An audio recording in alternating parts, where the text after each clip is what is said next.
They came for him just as the sun dipped behind the hills, casting long shadows over the porch Gabe Whitlock had built with his own hands. He'd spent the afternoon sanding a bench for the youth center, a quiet project for a quiet life. Now, the breeze carried the low crunch of tires on gravel. When he looked up, 3 county cruisers idled at the end of his driveway. Krieger was the first to move, ears pricked, posture stiff. Gabe only stood, silent, wiping dust from his palms as the doors opened. Sheriff Dale Rutger stepped out first. He was taller than Gabe remembered, or maybe just puffed up by the badge on his chest, and the 2 deputies flanking him. Gabe's face didn't change.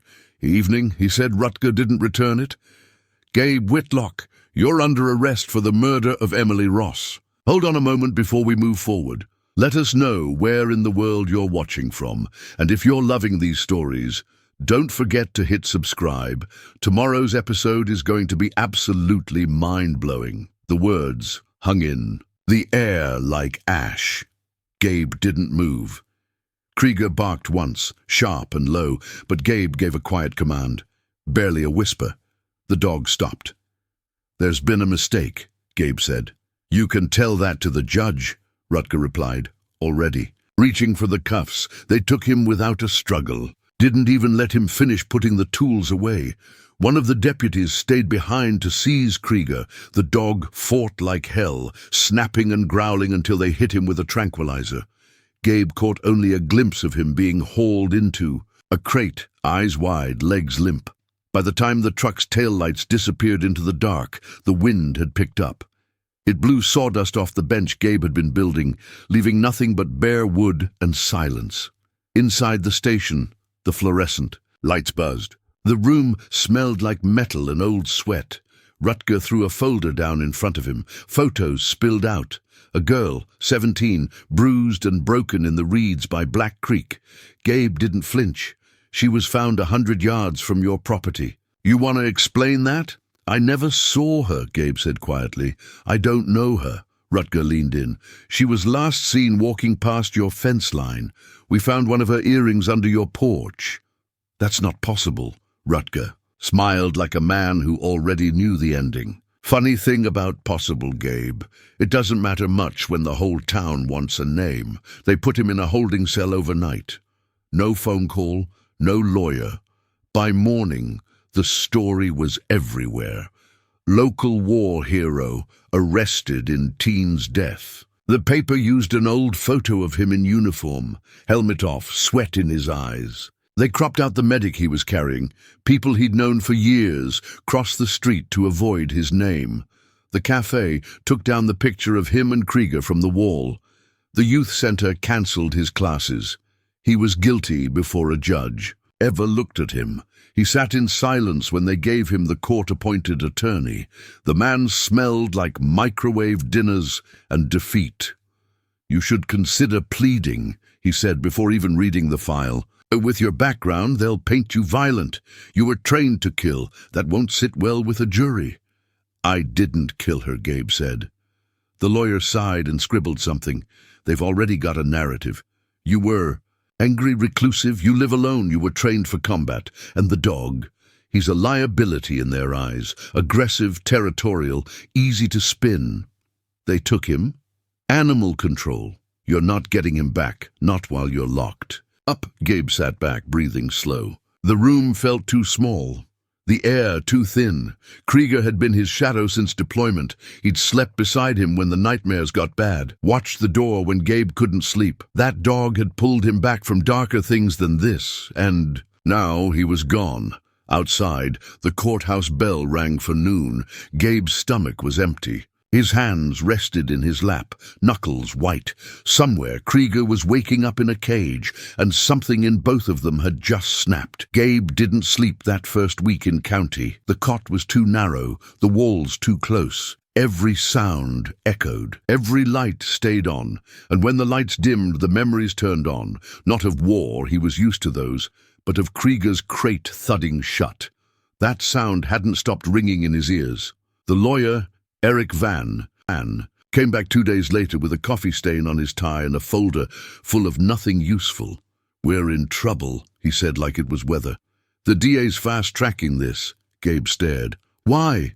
Sheriff Rutgers pushing for a swift resolution. Small town, big tragedy. Public wants justice, and you... He tapped the file. You've got the right profile. Alone. PTSD rumors. Ex-military with a dog trained to attack. Krieger's not a weapon. They'll say otherwise, especially after what happened during your arrest. Gabe's voice tightened. He growled. Exactly, Van said. That's enough for them. The arraignment was a circus. People packed the courtroom, old men with folded arms, mothers with their kids. Students who'd never looked at him twice before, now watching like he was a monster from some storybook. No one looked him in the eye. Judge Lawman sat behind the bench, like a man already annoyed at being there. Rutger stood to his left, posture, stiff, eyes cold. The DA, a young man with perfect hair and no conscience, spoke clearly, confidently, and with just enough moral outrage to earn a nod from every reporter in the room. They charged Gabe with first-degree murder. Van didn't object, and that night, Gabe stared at the ceiling, hands laced behind his head, listening to a leaking pipe tick behind the wall. Something about the quiet was wrong. Not just the accusations, not the noise or the rot of betrayal, but the speed of it all. The case was moving too fast, like someone was pushing it. Then came the visit.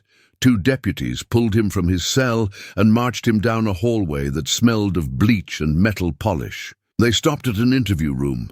Inside sat a girl, barely 16, eyes red, hands trembling. Her name was Lexi. Gabe didn't recognize her. She has a statement, the DA said, already seated. Lexi stared at the table. I saw him, she whispered. Near the creek that night he was, dragging something. Gabe's heart thudded, not in fear but disbelief. He opened his mouth, but Van pressed his hand to Gabe's arm, signaling silence. You're sure? The DA asked gently. Lexi nodded once. The deputies led Gabe out. As the door clicked shut behind him, the air in the hallway felt colder. He knew that kind of confession, coached, rehearsed. There had been tremors in her hands, but not the kind that came from guilt. The kind that came from fear. The next morning they found an earring under Gabe's porch. Rutger himself signed off on the evidence log. It was over. Gabe sat in court, wrists bound, heart numb. Across the room the girl's parents cried softly. As Lexi testified again, the story was cleaner this time, more confident. The prosecution laid it all out. The war vet who never reintegrated, the vicious dog, the secluded life. The photo of Krieger was shown next to a still from a training video. Teeth bared, eyes locked. The jury flinched. No mention of the years. Krieger spent visiting VA hospitals, lying beside amputees, letting toddlers pull on his ears. No mention of Gabe's record. The men he saved. None of it mattered. By the time the verdict came, Gabe was already elsewhere, somewhere inside his own silence, guilty. Sentencing would come next week. The death penalty was on the table, and Krieger, wherever they'd taken him, was gone. Gabe didn't look at the jury when they came back in. He didn't need to. He already knew. It wasn't just in the whispers outside the courtroom or the way Van had started avoiding eye contact. It was in the silence of the town itself, the kind that spreads when people want to believe the worst, because the truth is harder to sit with. Lexi sat on the stand again, face pale but steady. Her voice no longer shook. He was wearing a flannel shirt, she said, dark blue, same kind he always wears. She looked up briefly. He saw me, and he didn't stop. They asked if she was sure. She nodded. Gabe had never seen that girl before in his life. It didn't matter. The prosecutor paced like a man giving a sermon, painting Gabe as a storm waiting to explode. He served with honor, he said, voice grave. But something changed. The war never left him. He turned that combat training into something dark. He held up a blurry image of Krieger mid-lunge during a military exercise. And this was his weapon. The courtroom stirred, murmurs, a few gasps. One juror flinched. Gabe's own lawyer didn't even stand when the photo was introduced, just looked at his hands. They'd planted the earring. He knew it in his bones. No one ever came up his porch but delivery men, and Krieger would have barked like hell. That dog didn't let raccoons get within 50 feet, let alone teenagers wandering at night. They asked Gabe to testify. Van advised against it. "It'll only make you look combative," he said. "The less you say, the better." So Gabe sat in silence while a life he'd built was torn apart by people who didn't know him, or worse, knew him and no longer cared. His service record was used against him. The medals became signs of instability, photos of him in combat. Gear were shown like crime scene evidence. One headline, printed in bold on the front of the courthouse press table, read, "From hero to homicide." The worst part wasn't the lies. It wasn't even the betrayal of a town he'd served, quietly for years. It was Krieger. No one would tell him where the dog had been taken. Animal control claimed the records were sealed. Protocol, they said. He lay awake every night in the cell, wondering if Krieger was still alive, if he'd been caged, sold, or worse, put down for being dangerous. That word echoed in his head.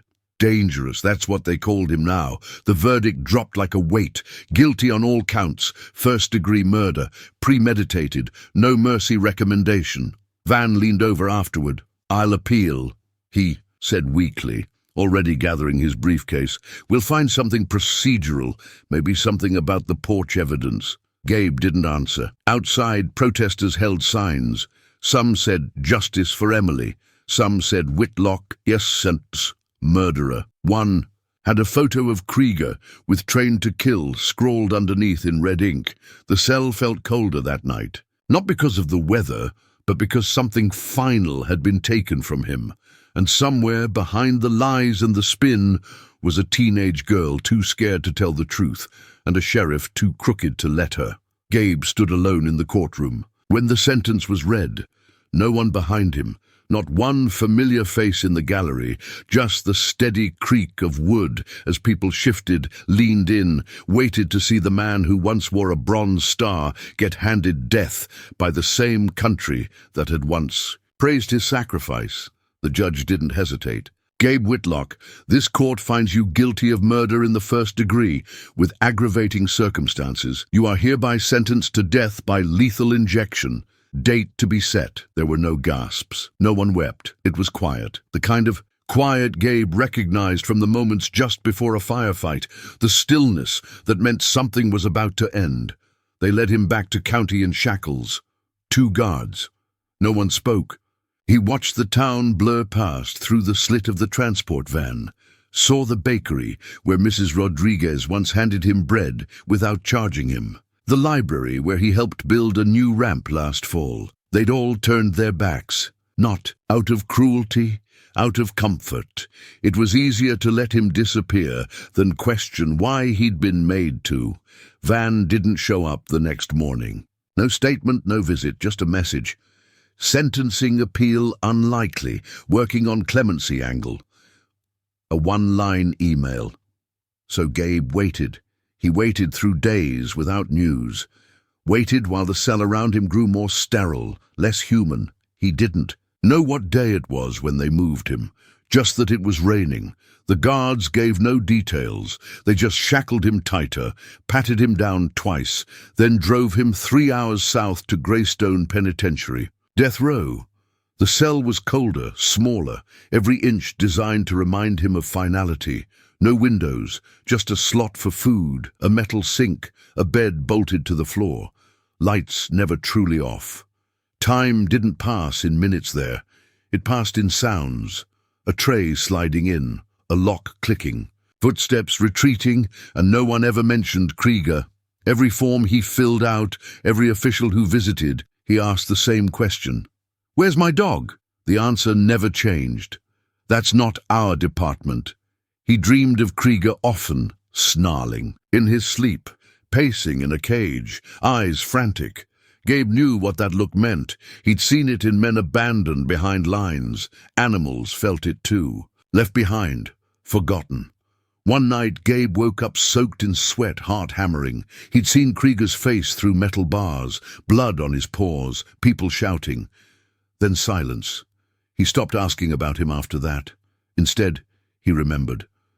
In the silence, in the stale air, he went back to Iraq, back to the burning Humvee, the way Krieger had pulled him free, with smoke choking the sky. He remembered the cold fear of sniper fire, the slow exhale before breaching a door, the smell of sand, heat, oil, and trust. The kind you only feel when you know someone or something would die before letting you fall. They brought a priest by one day, unannounced, mid-50s, soft voice. "Just someone to talk to," he said. "Doesn't have to be spiritual." Gabe looked at him a long while. "You believe in justice?" he asked. The priest took a slow breath. "I believe it's rare and hard and sometimes mistaken for revenge." That was the last time Gabe spoke that week. The appeal was denied 2 months later. No grounds, no procedural errors, nothing to hold on to. The judge signed the execution date, and just like that, the countdown began. The storm rolled in fast that night, one of those Texas tempests that didn't creep, but crashed. Thunder shook the air like artillery, and the sky cracked open in bursts of silver. Somewhere east of Dry Hollow, rain pounded the tin roof of a county shelter that smelled of wet cement and ammonia.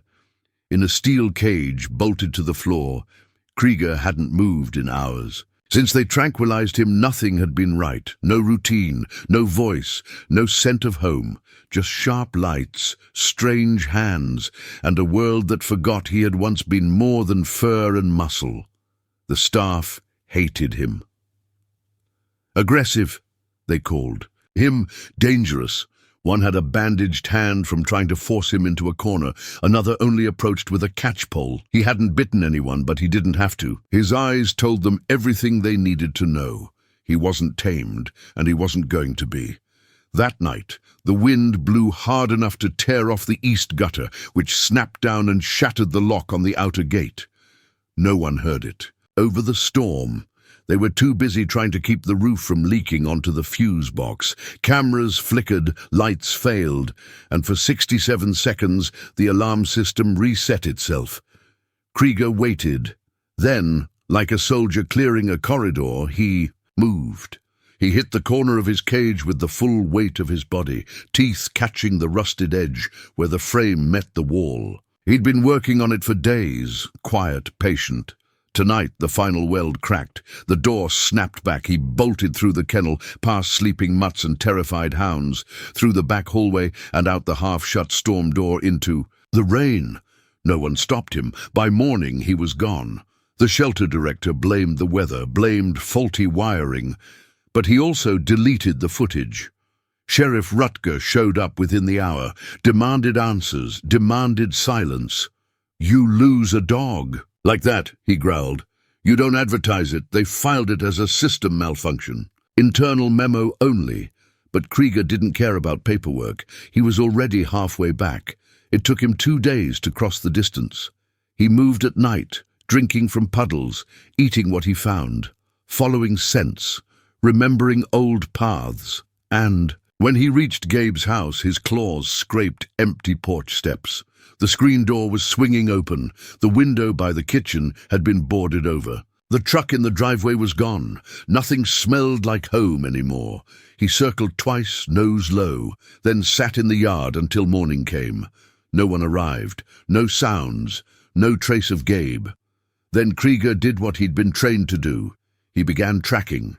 He sniffed the porch, the path, the gate where the cruiser had rolled in. Every scent led outward. Gabe's sweat, leather, iron. He followed it toward the edge of town until the smell of oil and exhaust mixed with something else.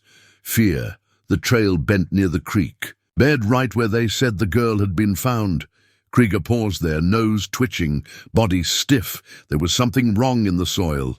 Something layered. Not just Gabe's scent, but others. Panic, blood, detergent, pine cleaner, the kind used in police stations and morgues. It didn't make sense, but Krieger didn't reason. He moved.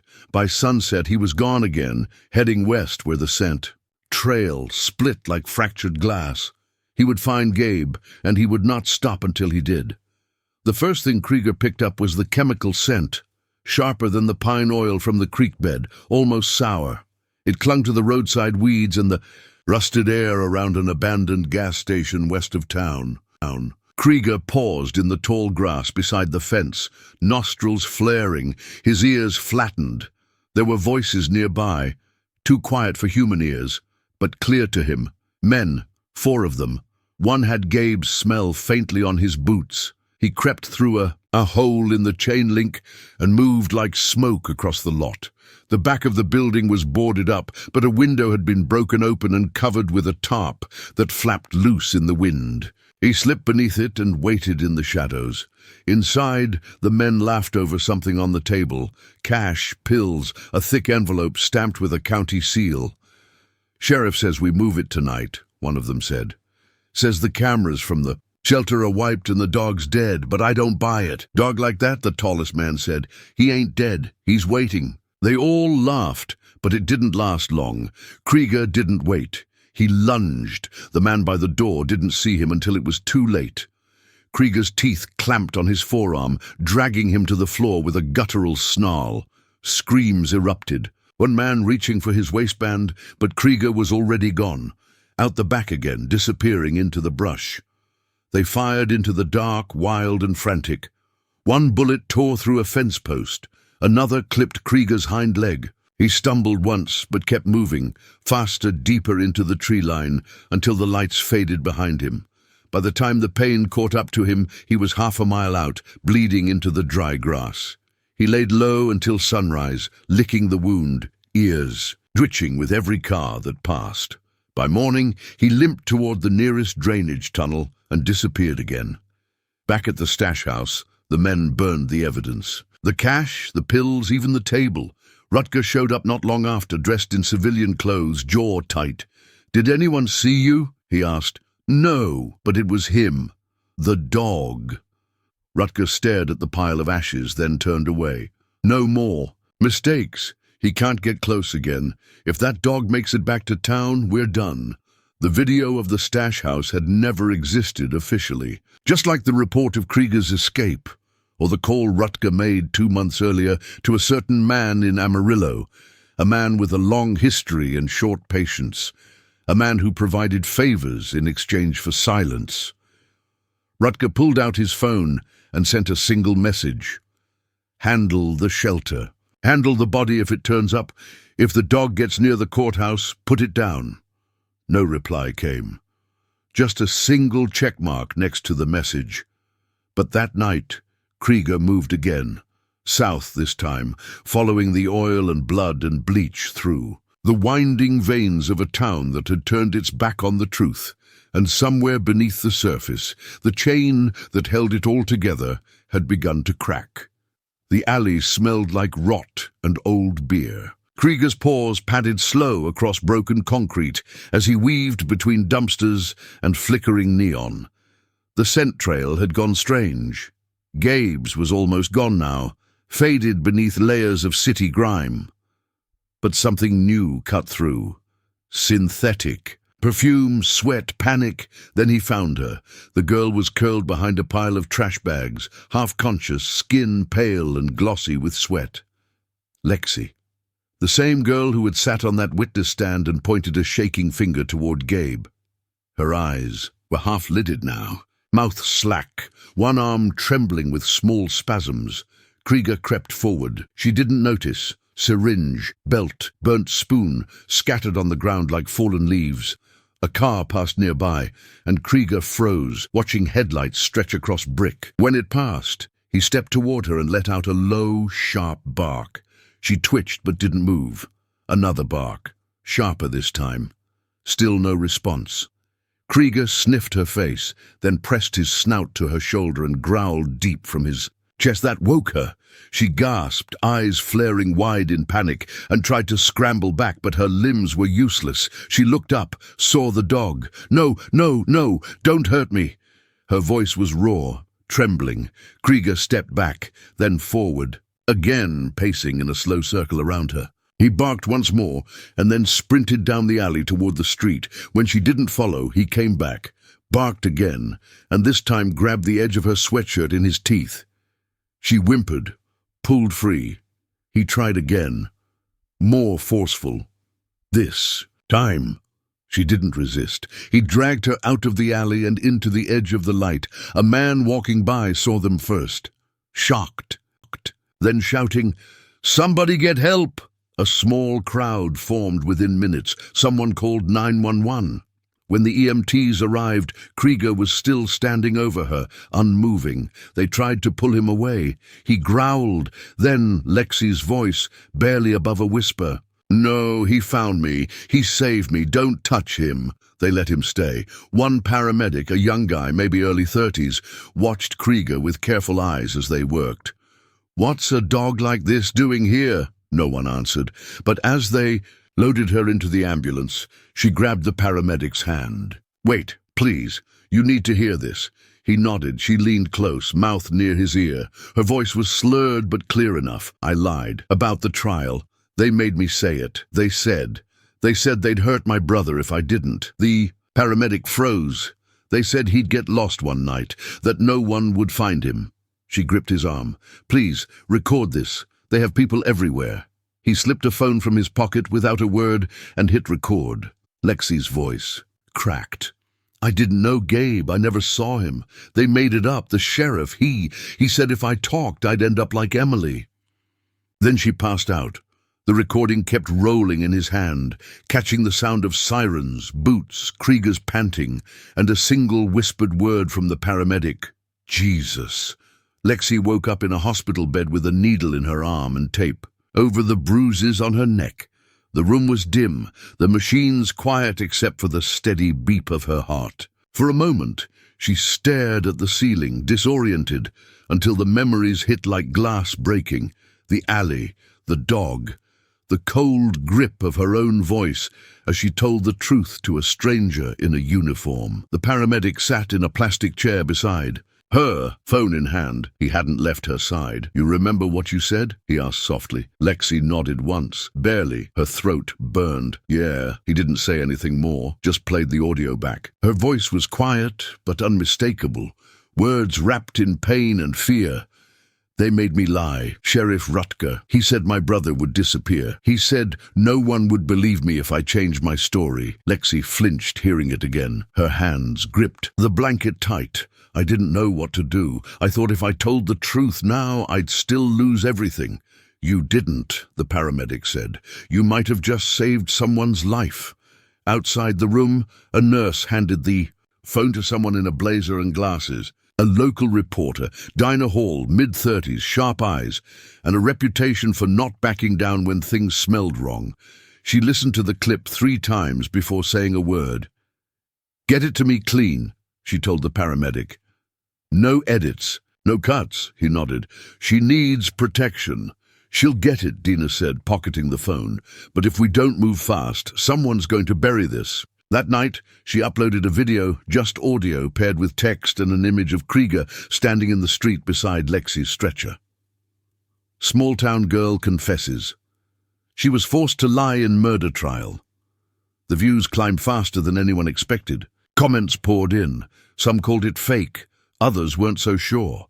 Krieger's face, the loyal, stoic presence beside the girl, was the image that stuck. Within 12 hours, it was trending. Sheriff Rutger called an emergency meeting with the mayor and 2 county commissioners. "We need to get in front of this," he barked, jaw tight. "Discredit the girl, say she's sick, hallucinating." "The dog's part of the story now," one commissioner said. "You can't bury that. Then we bury the source," Rutger said coldly. But Dina Hall had already locked the original audio with 3 different encrypted drives. She sent copies to 2 national outlets and had a lawyer reviewing Gabe Whitlock's case file line by line. By sunrise, the DOJ's Civil Rights Division had received an anonymous tip with a link to the confession and an unsigned note. "You're about to execute the wrong man." Back at the hospital, Lexi asked one question. "Where's the dog?" The paramedic smiled faintly. "Gone again, but he's still looking." And somewhere beyond the edge of the city, Krieger pressed forward, through the shadows, toward a scent that had never left him. Gabe. The explosion came just after dusk. A fireball lit up the gravel behind the news van like lightning, and the shockwave rattled windows 3 blocks away. Dina Hall was already halfway to her car when the blast hit. The heat knocked her flat, shredded the rear of the van, and flung burning plastic across the alley like shrapnel. She woke up with blood in her hair and her camera crew screaming her name. Her ears rang, and for a few seconds, everything was white noise and smoke. They tried to say it was a gas leak, but the fire chief didn't buy it. Neither did the arson investigator, who found what looked suspiciously like a homemade detonator wedged behind the wheel well of her car. Sheriff Rutger arrived at the scene 20 minutes later and stayed just long enough to shake his head at the damage. "You've made enemies, Dina," he said, not even hiding the smirk. "You play with fire, sometimes it plays back." She didn't respond, just watched his boots as he walked through the debris like a man inspecting a job well done. But it hadn't gone to plan. She wasn't dead, and she wasn't done. That night, while still bandaged and sore, Dinah uploaded another video, this time from her apartment in a whisper. "They tried to kill me tonight," she said, voice low. "But here's the thing, they failed, and now I know how far they're willing to go." She showed the wreckage, the photos from the arson team, and then played Lexi's confession again. This is the voice they wanted to silence. They don't want you to hear her, or to see the dog that saved her. The view count doubled overnight, and so did the threats, emails, blocked calls. A brick through her apartment window just before dawn, with a note wrapped around it. "Stop, or you're next." But Dina wasn't alone anymore. The video had reached someone else. Miles Carter watched it from a dusty laptop in a rental trailer 500 miles away.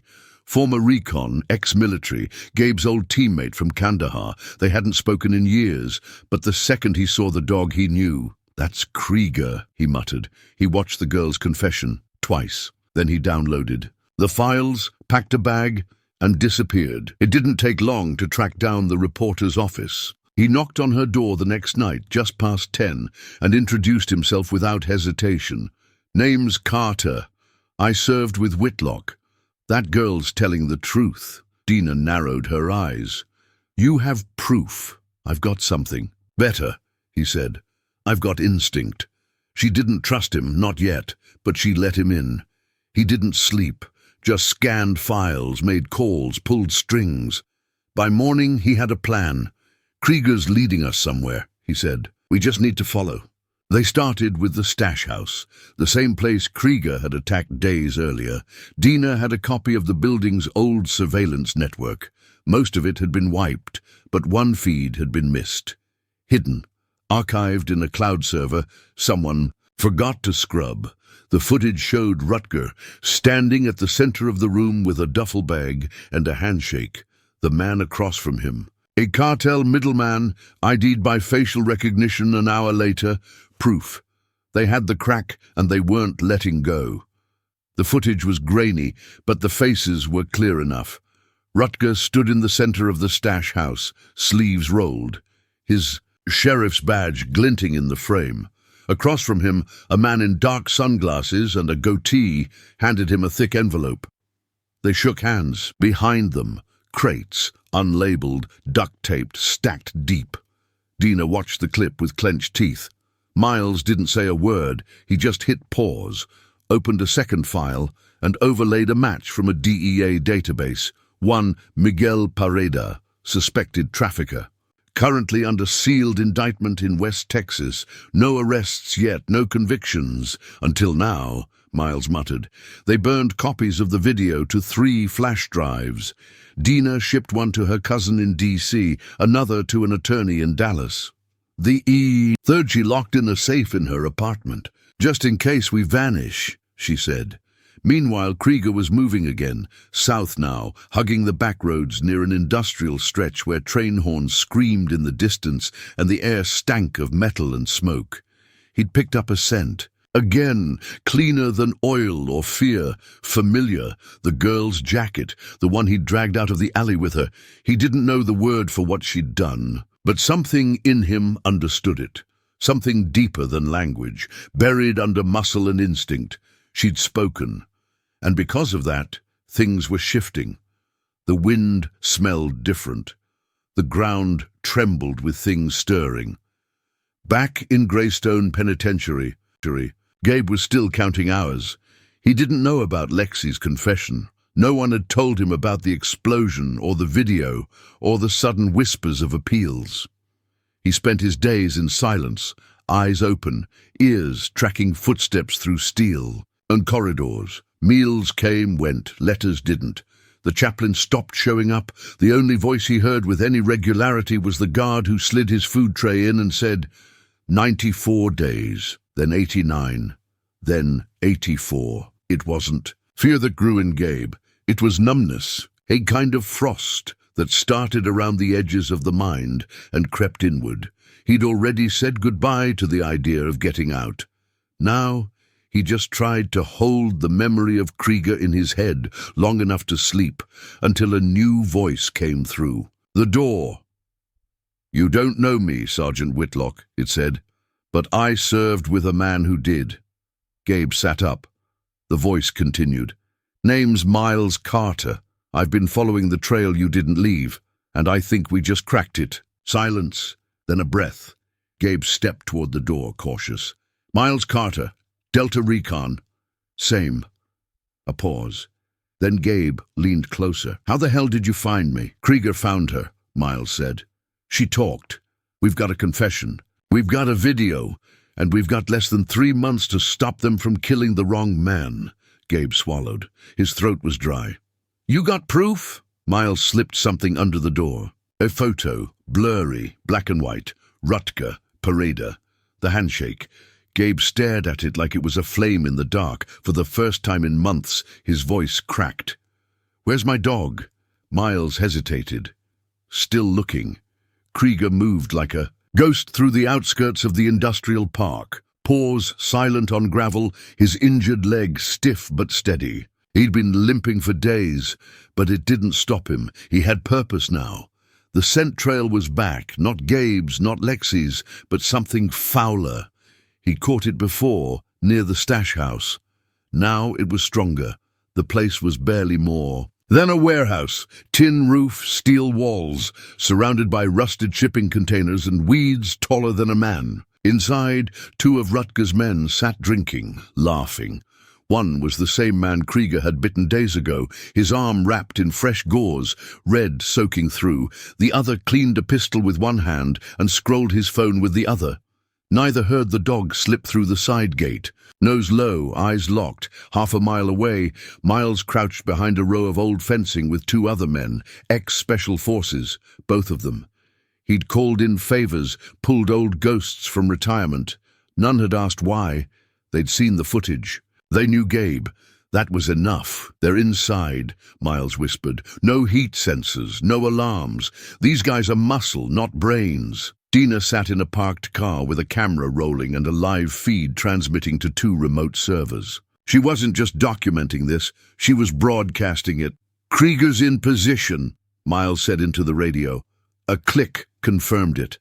They waited. Inside, Krieger waited too. He moved to the door and let out a single bark, sharp and cutting. One of the men stood. "What the—" He opened the door. That's when the smoke bomb rolled in. The second man shouted, stumbling to his feet, coughing, eyes watering, but the lights were already out. The dog was gone, and through the haze, 3 shadows moved in with practiced silence. The takedown took less than a minute. Both men were zip-tied, gagged, and on the ground before the smoke cleared. Miles stepped in, pulled a phone from one of their pockets, and flipped to the photo gallery. Drugs, cash, and texts, thread after thread, between them and Rutger. Orders, drop locations, bribes. "This is enough," he said, handing the phone to Dina.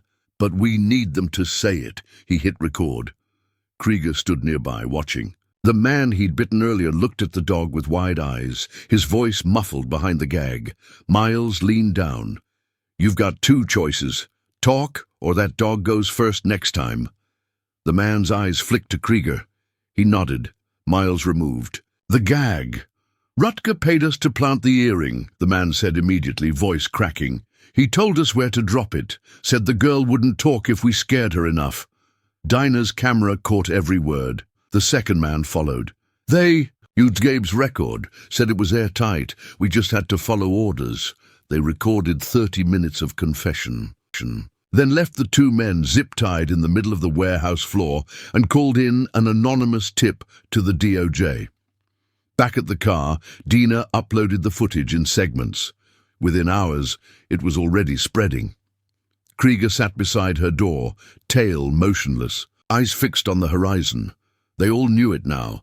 This wasn't just about clearing Gabe's name. This was war. They called an emergency hearing at the federal courthouse 3 hours outside of Dry Hollow. The Department of Justice had moved fast, faster than anyone expected. Gabe was flown under armed escort, no shackles this time, just silence. He wore a loose prison shirt and walked slow but tall, eyes hollow but clear. The courtroom was half full, but the tension made it feel like a stadium. Reporters lined the back row. Cameras weren't allowed, but Dina was there with a recorder tucked into her bag and her fingers clenched around a notepad. Miles sat near the front, flanked by the two veterans who helped him take down the stash house. None of them spoke. They didn't need to. Gabe took his seat beside a new attorney, a federal defender who actually looked like he gave a damn. The man adjusted his glasses and whispered something to Gabe. He didn't answer. Then the doors opened, and a murmur rippled across the courtroom. Lexi. She walked in, slow, head high, wearing a hooded sweatshirt 2 sizes too big, and a cast on her wrist. Behind her, a plainclothes U.S. Marshal stayed close. Her mother trailed behind, trying not to cry. Lexi made her way to the front without looking at anyone. The judge, a stern woman with a reputation for being merciless with perjury, called the room to order. The proceedings began. Lexi was called to the stand. When she raised her right hand to swear in, it trembled. Her voice cracked once, but she didn't falter. "I lied," she said. "I said I saw Mr. Whitlock near the creek. I didn't. I wasn't even there." The room held its breath. I was scared. Sheriff Rutger said my little brother would disappear if I didn't help them. He said people get hurt when they talk too much. He said if I told the truth, no one would believe me. She looked at Gabe then. "I'm sorry. I didn't know who you were. I didn't know what they'd do." The judge let silence settle before nodding. "Thank you, Miss Reeves. You may step down." Next came the footage, Rutger with the cartel contact. The audio confession from his men, the texts, the planted earring, a map connecting drop locations, to vehicles registered under fake names linked to the sheriff's department. It was undeniable. The DOJ prosecutor stood after the final video played. "Your Honor, we respectfully request a stay of execution pending a full criminal investigation into the conduct of Sheriff Dale Rutger and others involved in the conviction of Sergeant Gabriel Whitlock." Approved. Just like that, the noose loosened. Gabe didn't speak, didn't smile, but something shifted in his chest. A breath that had been waiting too long finally filled his lungs. Then the doors opened again, and Krieger padded in on silent pause. A gasp swept the room. He walked straight to Gabe, slow and deliberate, tail still, body tense. The judge blinked. "Is that?" No one stopped him. Krieger sat at Gabe's feet, placed his head on the man's boot, and closed his eyes. The courtroom erupted, not with noise, but with something heavier. Relief. The bailiff was mid-sentence when the back doors slammed open. Everyone turned. Sheriff Dale Rutger strode in with a pistol drawn and his badge glinting under the overhead lights. His face was red with rage, his eyes wild. The judge barely had time to react. "Everybody shut up," he barked, sweeping the barrel across the room. "Nobody moves, nobody speaks. This circus ends now." Panic rippled through the courtroom. A woman screamed. The clerk ducked. Reporters froze mid-recording. Lexi let out a gasp and shrank against her mother. Gabe stood instinctively, half shielding Krieger, eyes locked on Rutger. There was no fear in his face, only recognition. He'd seen that look before. Afghanistan, Somalia, men about to break. Rutger moved to the aisle, grabbed the nearest deputy, and yanked him into a chokehold, pressing the gun to his temple.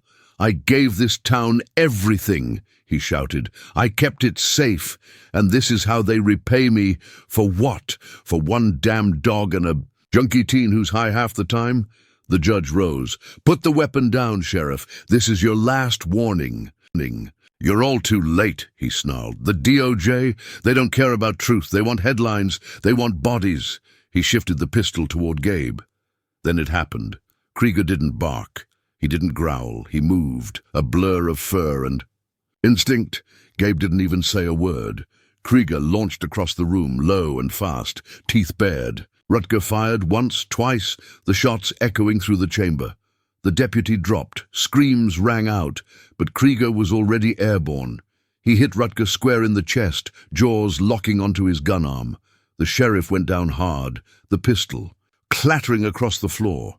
He thrashed, punched, tried to throw the dog off, but Krieger held tight, teeth deep, unmoving. Two deputies rushed in, wrestled the weapon away, and pinned Rutger to the ground. It was over in seconds. Blood soaked. His sleeve, his face was pale, breath ragged. "You're all fools," he spat, eyes darting. "You think this ends with me?" The judge stood again, voice sharp. "Remove him from my courtroom." As they dragged Rutger out, his boots scraping the tile, Gabe knelt beside Krieger. The dog's side was wet, just a graze. One of the bullets had missed his chest by inches. "Good boy," Gabe whispered, pressing his forehead to Krieger's. "You're still saving lives." Paramedics rushed in. Reporters crowded near the glass. The judge ordered the courtroom cleared, the hearing suspended.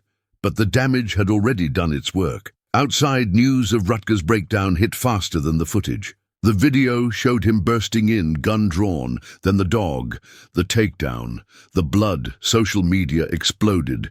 So did calls for a full investigation into every conviction tied to Rutger's office. Inside a holding cell, Rutger sat with his head in, his hands, his badge lying in the corner like a discarded coin.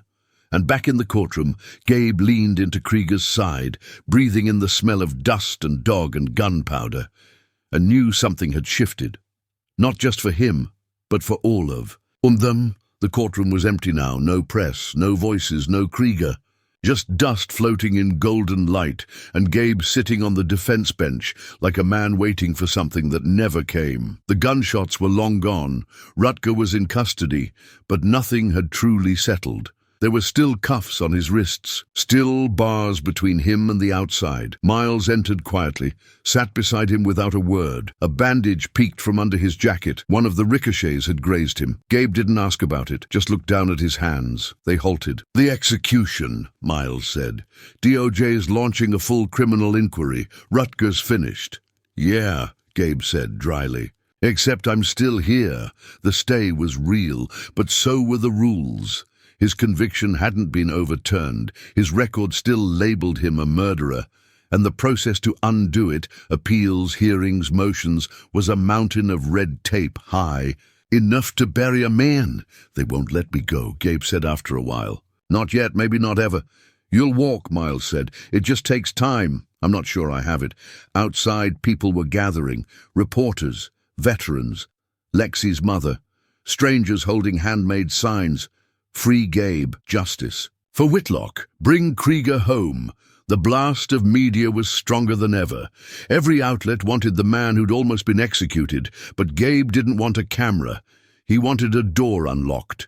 Krieger was taken for treatment after the attack. 2 ribs bruised, fur burned where a bullet had grazed him. The vet said he was healing fast. But they wouldn't let Gabe see him, not until the department signed off. That hurt more than the verdict had. Back in Greystone, the guards didn't mock him anymore. They didn't talk at all, just opened the gates like they were afraid he might explode. One even nodded once. Gabe didn't return it. At night he sat on the edge of the cot and stared at the wall. No radio, no books, just silence, and the last sound Rutger had made when Krieger hit him. The grunt of breath knocked out of a man who thought he was above the law. Gabe replayed it like a lullaby. The next morning, his new attorney brought more papers. "We're petitioning for a full vacatur," Motions already filed. With the new evidence, it's strong, but they might fight it. Let them. I need you to be ready, the lawyer said. This could take weeks, months.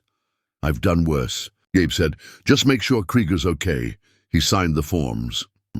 The attorney paused at the door. That dog. He didn't even hesitate. No, Gabe said. He never has. Outside, a protest was growing.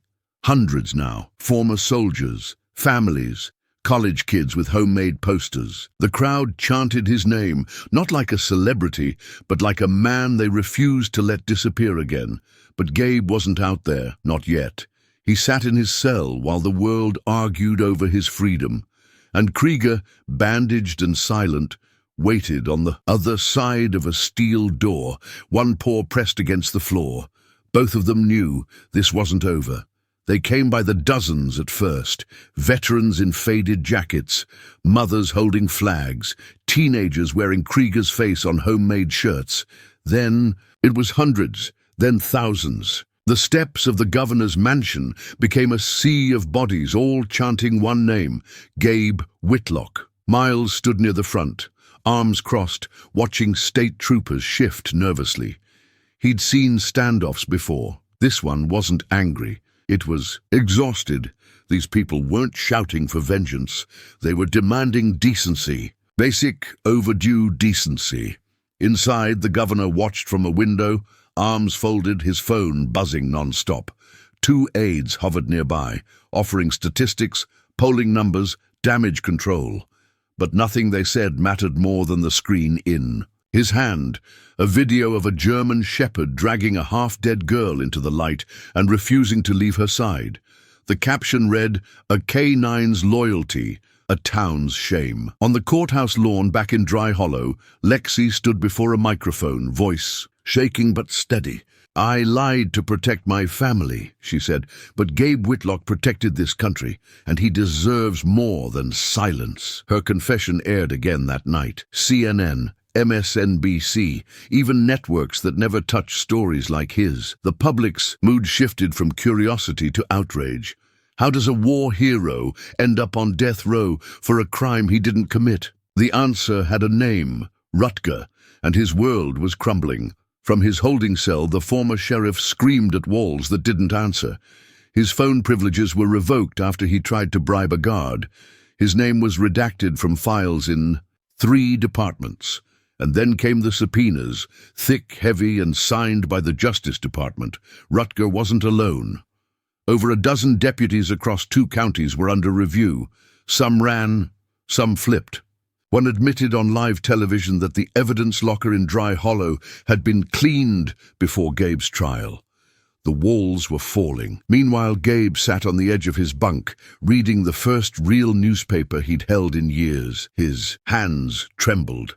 On the front page, Senate resolution calls for emergency clemency review.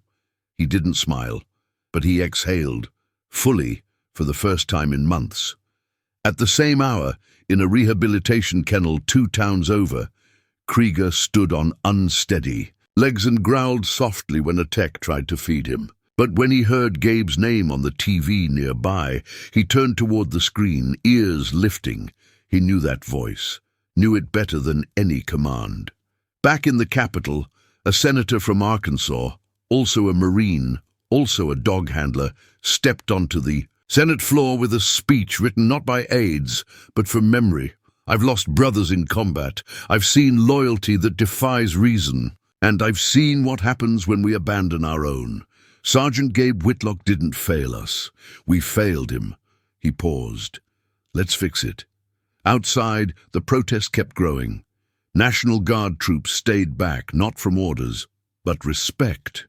And inside a sealed room with velvet curtains and bulletproof glass, the governor of Texas picked up a pen. The room was silent when the governor entered. No press, no cameras. Just him, 2 aides, a Department of Justice liaison, and a thick manila folder that had taken weeks to build and years to justify. He opened it slowly. Gabe's face stared up at him from the cover page. Mugshot on one side, military ID on the other. A hero and a prisoner side by side. He didn't speak as he read, didn't speak when he picked up the pen. The only words came when he signed. This should have never happened. 3 strokes later, the pardon was done. By the time the ink dried, Gabe was already being processed for release. No cuffs, no jumpsuit, just the same clothes he was arrested in 2 years ago. Cleaned, pressed, and folded by a guard who refused to make eye contact. Word traveled fast, faster than even the press could chase it. By the time Gabe stepped outside the prison gates, there was already a crowd. Not a mob, not a storm, just people. Krieger was waiting near the front, held gently by a veteran in a patrol vest. The moment Gabe's eyes found him, the noise disappeared. Krieger didn't bark, he didn't lunge. He walked forward slow, proud, every muscle trembling from months of recovery and stress. When he reached Gabe, he sat, lifted one paw. Gabe dropped to his knees. The crowd didn't cheer. They wept. Cameras clicked, but no one gave speeches, no podiums, no medals. Just 2 souls broken by the same system, made whole by each other. Dina was there, standing off to the side. Her hands were shaking around her phone, but her smile was steady. Miles stood behind her, arms crossed, unreadable. He didn't do hugs, but when Gabe walked up and pulled him in anyway, he didn't resist. "You still hate the spotlight?" Gabe asked. Miles nodded. "And you still owe me a beer." By sundown, the footage of the reunion had reached every screen in the country. The image of Krieger placing his head in Gabe's lap was already being called iconic. The war dog who waited. Justice, finally. A salute, too late. At a small diner outside Austin, Gabe sat with Krieger at his feet and a cup of coffee in his hands. No lawyers, no guards, just the low hum of life returning to him. A waitress approached. "Your meal's on the house," she said softly. "My dad served with the 82nd. Said if he ever met someone like you, he'd do more than just thank him." Gabe didn't know what to say, so he just nodded. Later that night, in a hotel room that didn't smell like bleach or confinement, Krieger curled at the foot of the bed, one eye still watching the door. "You can sleep," Gabe said quietly. "We're good now." But Krieger didn't sleep right away. Neither did Gabe. Freedom didn't come easy, but it had finally come. They asked her if she was afraid. Lexi looked out over the crowd, hands trembling, microphone slick with sweat, and said, "Yes, but I'm here anyway." The rally had drawn over 4,000 people to the courthouse steps, not just strangers now, but neighbors, students, veterans, people who'd once looked away. The air was thick with silence, the kind that listens closely. Gabe stood behind her with Krieger at his side. He hadn't wanted a speech. He still didn't. But Lexi asked him to be there when she spoke, and he couldn't say no. "Not to her. I made a mistake," Lexi said, voice cracking. "I told a lie because I was scared, but I let that lie live too long." She turned to Gabe. "And I'm sorry. I can't undo what I did, but I can help others who've been silenced. Like I was." There were murmurs, nods, some hands reached for each other. After her, others came forward, a teacher who once testified on behalf of Rutgers' community programs, a former county deputy who admitted to shredding evidence because it was policy, even a commissioner who once pushed for Gabe's fast-track sentencing. They all said the same thing: we were wrong, and for once the apology didn't feel rehearsed. Later, that week, Lexi sat beside Gabe at a veterans fundraiser. Cameras were present, but the moment was real. She turned to him, voice low. "They're starting something, a group, for coerced witnesses. I want to speak to the kids they're threatening." "Before it happens again," Gabe looked at her, eyes soft. "You're doing more than you owe." "I know," she said. "That's why it matters." Meanwhile, hearings began across the state. One by one, cases tied to Rutgers' office were reopened. The damage stretched wider than anyone imagined. Scores of wrongfully convicted families. Torn up, lives stalled. Gabe testified in private sessions, not out of duty, but because someone had to. Krieger sat outside the doors each time, unmoving. At one hearing, a man stood to speak. He'd once guarded Gabe at Greystone. "I watched this man wake up every day knowing he was going to die for something he didn't do," he said. "And he never complained. He just endured. I couldn't sleep after that." He paused. "So, I'm here now, saying it out loud." The crowd didn't clap. It didn't need to. By the month's end, 5 former Rutger associates were charged with conspiracy and evidence tampering. Rutger himself was indicted on 19 counts. He pled not guilty. No one was surprised, but the voices weren't his anymore. They belonged to people like Lexi and people like Gabe. Krieger, limping slightly but stronger each day, was honored at a state ceremony. The medal wasn't for military service. It was for something rarer, saving a man's life after the war had already ended.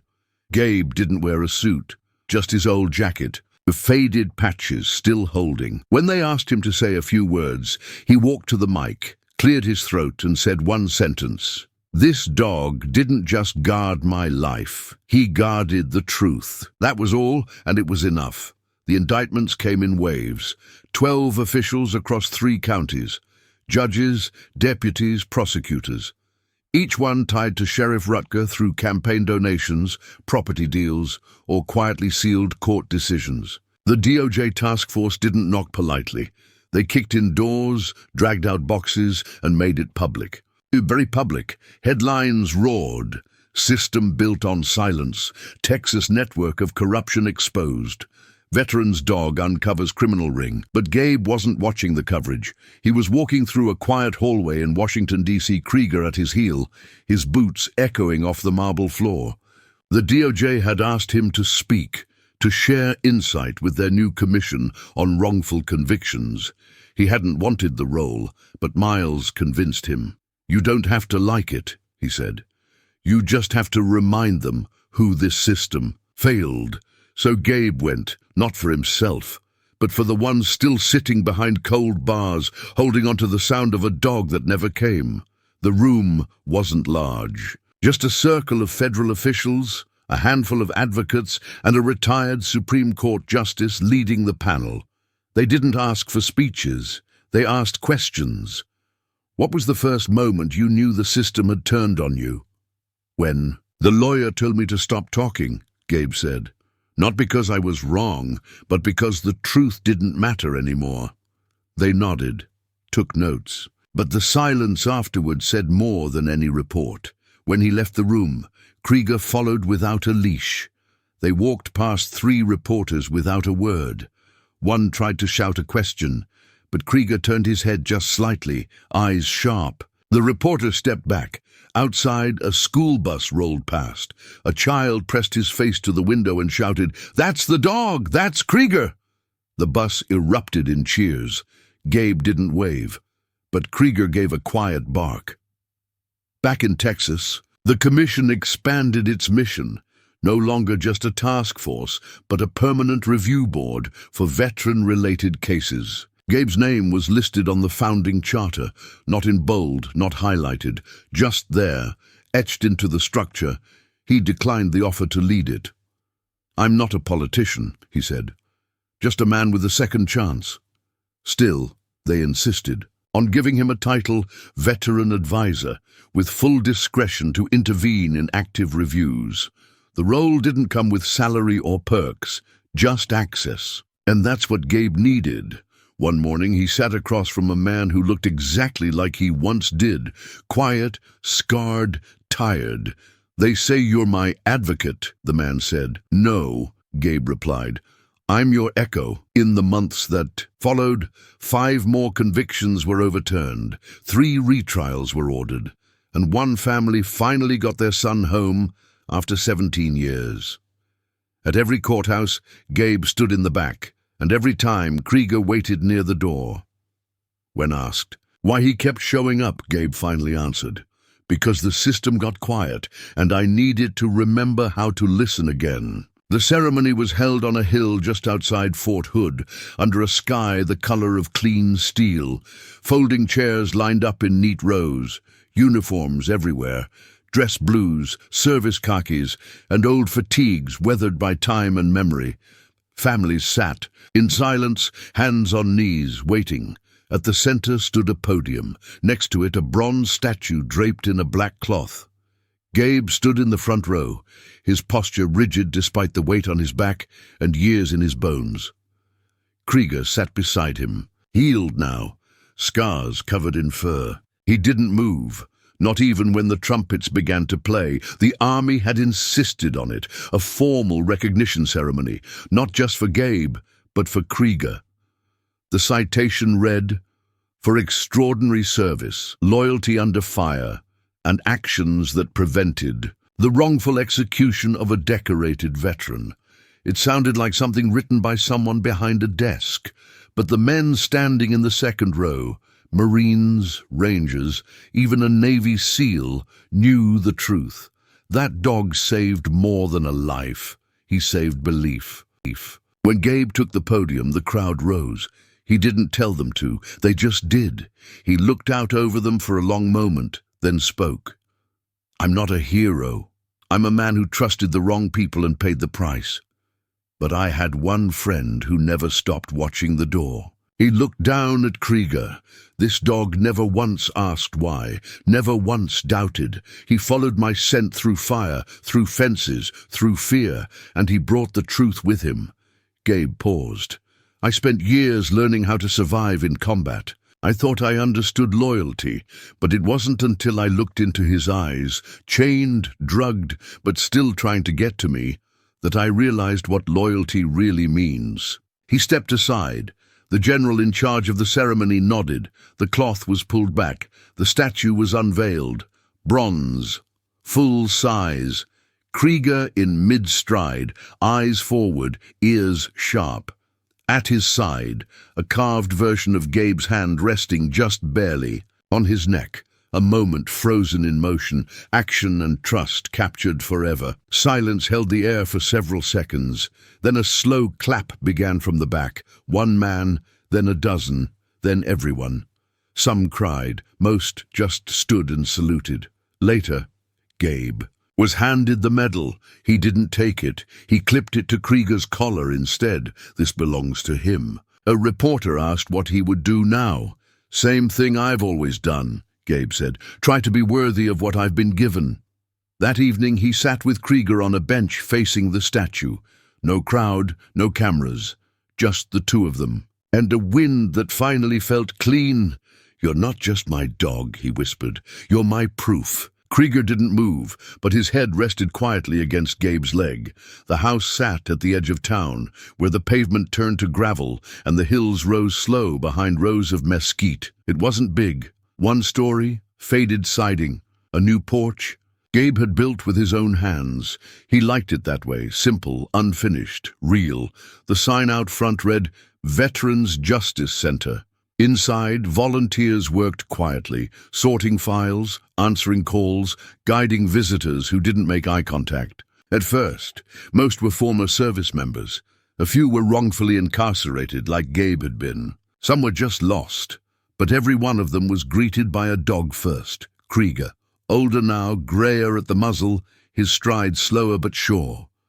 He still made his rounds every morning, pausing at doorways, nudging nervous knees, resting his chin on. The lapse of those who couldn't speak yet. He didn't bark anymore. He didn't need to. His presence was louder than any voice. Gabe sat at the desk near the front window, sorting intake forms, his old army jacket draped over the chair. He didn't give speeches, didn't take interviews. The center wasn't built for headlines. It was built for people like him, who knew what it meant to be forgotten and didn't want anyone else to feel it. A group of school kids visited once a month now. They learned about justice, integrity, loyalty. Some asked questions. Some just stared at Krieger like he was a storybook character come to life. One boy asked, "Is he retired now?" Gabe smiled. "No," he said. "He's home." Out back, there was a small garden. Raised beds, herbs, wildflowers. A stone path wound around it to a corner where a second statue stood, not bronze, not grand. Just a carved bench with one word etched across the back. Loyalty beneath it. A time capsule had been buried, sealed with a copy of the clemency letter, a collar, a photo, and a single line scribbled in Gabe's handwriting. The truth followed him home. Visitors often paused there. Some sat, some cried. A few left dog tags. Gabe never stayed long. He preferred the front, where the door opened and closed 100 times a week, each time bringing someone who needed a place to start over. One afternoon, a young woman arrived with 2 kids and a look in her eyes that Gabe recognized instantly. "Is this the place for people who lost something?" she asked. "No," he said gently. "It's the place where we find what's left." Krieger patted over, sat beside her. One of the kids reached for his fur. He didn't flinch. As the sun lowered, Gabe stood on the porch and watched the last visitors head home. The wind picked up through the trees, and somewhere in the fields beyond, coyotes howled faintly. Krieger stepped up beside him and sat down with a slow exhale. Gabe looked out across the land. "This is the life they tried to take from us," he said quietly, "and we made it into something better." He reached down, resting his hand on Krieger's head. "No more cages," he whispered. "No more silence." The porch light came on behind them, and for the first time in a long time, nothing was chasing them anymore.